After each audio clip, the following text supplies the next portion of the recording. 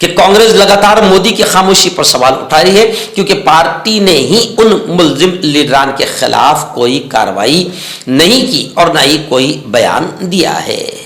ناظرین، انتخاب سے متعلق، الیکشن سے متعلق اصولوں میں ترمیم کے معاملے کو لے کر بڑی خبر آ رہی کہ سپریم کورٹ نے مرکزی حکومت، کیندر سرکار اور الیکشن پینل کو نوٹس بھیجا ہے۔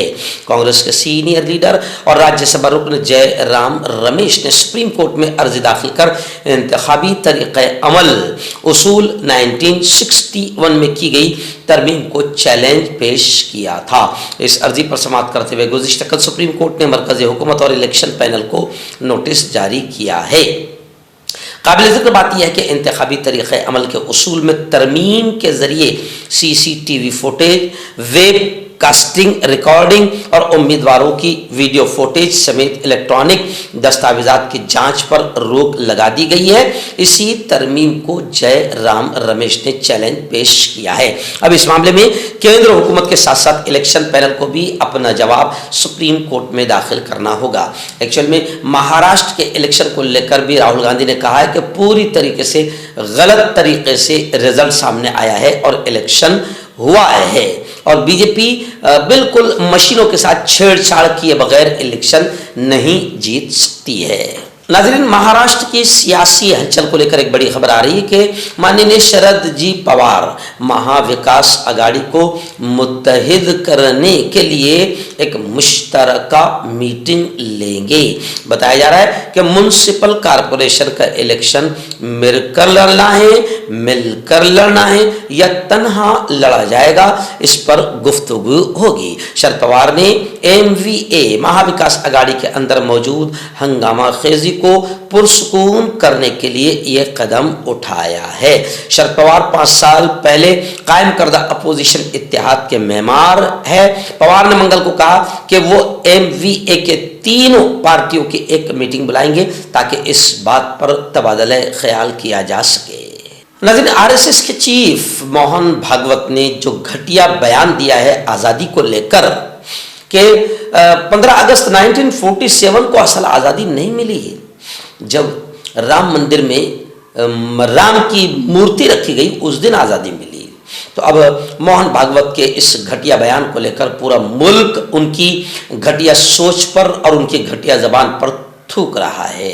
بہار کے اپوزیشن لیڈر یووا نیتا تیجسوی یادو نے بھی کہا کہ موہن بھاگوت نے بے شمار شہیدوں، سوتنتر سینانیوں اور مجاہدین آزادی کا اپمان کیا ہے، توہین کی ہے۔ وہیں پر کانگریس کے سپریمو راشٹریہ ادھیکش ملکارجن کھڑگے نے بھی بھاگوت کے بیان کی مذمت کی ہے، اور راہل گاندھی نے بھی آر ایس ایس سربراہ موہن بھاگوت کے اس بیان کو انتہائی گھٹیا بیان اور ملک کے ساتھ غداری اور سوتنتر سینانیوں کا اپمان بتایا ہے۔ ناظرین، بابا آسارام جو 12 سال کے بعد جودھ پور جیل سے رہا ہوئے ہیں، جی ہاں، گزشتہ کل وہ آشرم میں آئے تو ان کے پیروکاروں نے، ان کے ماننے والوں نے پھولوں سے زوردار ان کا استقبال کیا، کیونکہ بابا آسارام بہت اچھا کام کر کے جیل میں گئے تھے۔ آسارام کو 2018 میں نابالغ شاگردہ یعنی خود کی ہی آشرم میں رہنے والی مہیلا کے ساتھ جنسی استحصال کے جرم میں عمر قید کی سزا سنائی گئی تھی۔ منگل کی رات دیر گئے سپریم کورٹ کے حکم پر جودھ پور کو ہائی کورٹ نے مشروط رہائی کا حکم دیا، جس کے بعد آسارام کو فوری طور پر جیل سے رہا کیا گیا۔ آسارام کی رہائی کے بعد جودھ پور کے پال روڈ پر واقع اس کے آشرم میں بڑی تعداد میں موجود عقیدت مندوں نے پھولوں کی بارش کر کے ان کا پرتپاک استقبال کیا۔ آشرم کے مرکزی دروازے کو خوبصورتی سے سجایا گیا تھا اور رنگولی بھی بنائی گئی تھی۔ آسارام نے اپنے کمرے میں جانے سے پہلے اپنے پیروکاروں کو ہاتھ ہلا کر اشارہ کیا۔ عدالت کی ہدایات کے مطابق 3 گارڈ اس کے ساتھ نگرانی کے لیے تعینات کیے گئے ہیں۔ پولیس کے مطابق آسارام کچھ عرصے سے شہر کے ایک آیورویدک اسپتال میں پیرول پر زیر علاج تھا۔